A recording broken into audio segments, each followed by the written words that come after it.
What's up, fellas? I've been holding on to this one for a while. I've made some of my opinions about Trae Young known on Twitter and other places, but I've never really made a full video about it. And I want to go ahead and say this in the beginning. This is strictly my opinion, right? And I'm not expecting everybody to agree with this, and I'm expecting some people to vehemently disagree with what I'm about to say, right? And that's completely fine. And I'm not mad at you if you're a Trae Young fan, if you think Trae Young, is a positive impact on all these different aspects of basketball. I just want to make it clear that this isn't hate, this isn't slander, this isn't anything other than how I really legitimately feel about Trae Young as a basketball player. And I've been holding on to this since, basically since he got drafted, since he became the focal point of the stuff in Atlanta, and I can't hold on to it any longer. So here we go. Trae Young is incredibly annoying to watch play basketball. I don't know how Hawks fans can continually sit through this night after night after night. There are a couple of really critical things here that just annoy the absolute you-know-what out of me about Trae Young. Here's the first one. The flopping and the free throw stuff, okay? I know that every single big-time NBA scorer flops at the rim and they try and get foul calls. There aren't players in the league that score 25 points or more per game that don't get to the free throw line at least a good amount. I understand that. But Trae Young has taken this to a completely different level, and it's beyond irritating. Here's what I mean. Young has gone to the line 14 or more times in 5 games this season, most of them within the first handful of games of the year, and he averaged over 32 points per game in those 5 games, okay? In the other 4 in which he did not get to the line at least 14 times, he averaged less than 15 points per game, okay? And here's the most irritating one. You ready for this? I'm actually going to stand up to demonstrate this. I probably don't need to demonstrate this because you've all seen it, but he gets the ball screen, right? He drives to the rim, there's a defender trailing, and he just stops and falls over, and all 140 pounds of him falls over onto the ground, and it's a foul call, and most of the time they're already in the bonus, so he gets free throws. And if you want to give him credit for that, you want to say, hey, that's a crafty move, he's getting in line, he's scoring points, it's on the refs to not call that as a foul. That's fine, right? 100% understand that. But that doesn't stop it from being annoying, and it doesn't stop it from being an awful viewing experience as a fan that wants to watch basketball. I don't want to watch this guy that gets more calls than anybody else in the league because he's so skinny.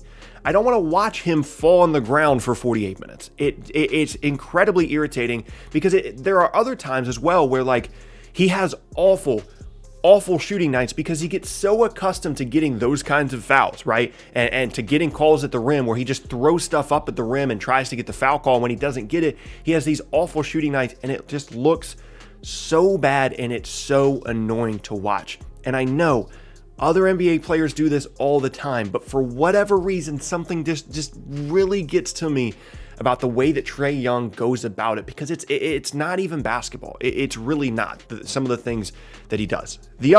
One of the other things that's incredibly annoying about Trae Young, and and when I say we, I mean people that talk about the NBA and talk about basketball on the internet and otherwise every single day, we have done this a little bit, and part of this is our fault. It's the Steph Curry, Trae Young thing. We have made Trae Young think, or he has thought and brought about this idea, and we have followed along with it. We have made him think that he is the second coming of Steph Curry. I honestly think that he believes that he is this generation Steph Curry, and he's not. You want to know why? Because there is no other Steph Curry. There is only Steph, and then there are other pretenders. There are no other players like him.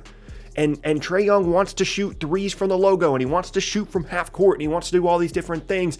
You're not Steph, and you would be a better basketball player if you would stop trying to be Steph.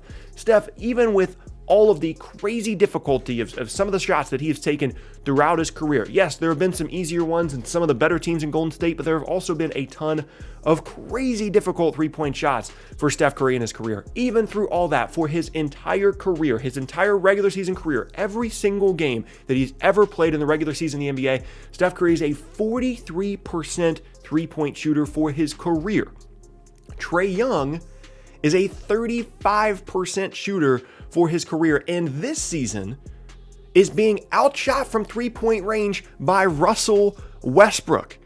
He's not Steph Curry, and he needs to stop pretending like he is, because he would be a better basketball player and he would be helping his team more if he stopped trying to live up to some legacy as the next Steph Curry, because he's simply not. Which leads me to my next point. Everything, for whatever reason, has to be about Trae Young in Atlanta. I don't understand it. He is a talented offensive player, and I don't mean to say that he isn't. But not everything needs to be about him, right? And I think part of the reason why this is the case is because Atlanta wants to talk themselves into, and they want to prove to themselves and to everybody else that it was not a mistake to trade for Trae Young in exchange for Luka Doncic, and they also got the first round pick as well. I honestly think that there's such an effort in Atlanta to make that not be a completely groundbreaking mistake, which to this point, if you're just going off of how many games their teams have won, I think it's a significant mistake. They're so locked in on making sure that from a statistical standpoint, there is an argument to be made that it wasn't a mistake, that everything has to be about Trae, to the point where it is bothering other talented players on the roster, guys like John Collins, and to the point where a year and a half into his career, he's complaining about not having enough help.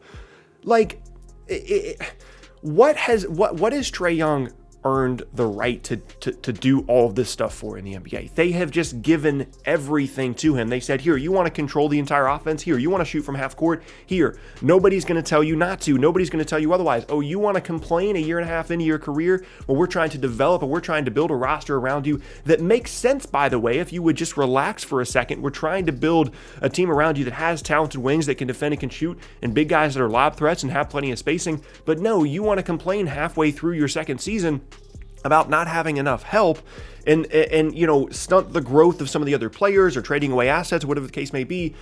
What allows him to do that? Is it the fact that they have never been a good team from a record standpoint while he has been in control of quite literally everything? Is it the fact that they've lost 4 straight games to Cleveland, the Knicks, and Charlotte twice? Is it the fact that they've lost 5 of their last 6 games? Is it the fact that they are one of the worst teams to watch on League Pass every single night, because everything has to be about this Steph Curry wannabe that flops all over the court and doesn't help your team win basketball games? Now, as we all take a breath, I'm not saying that he's not a talented player.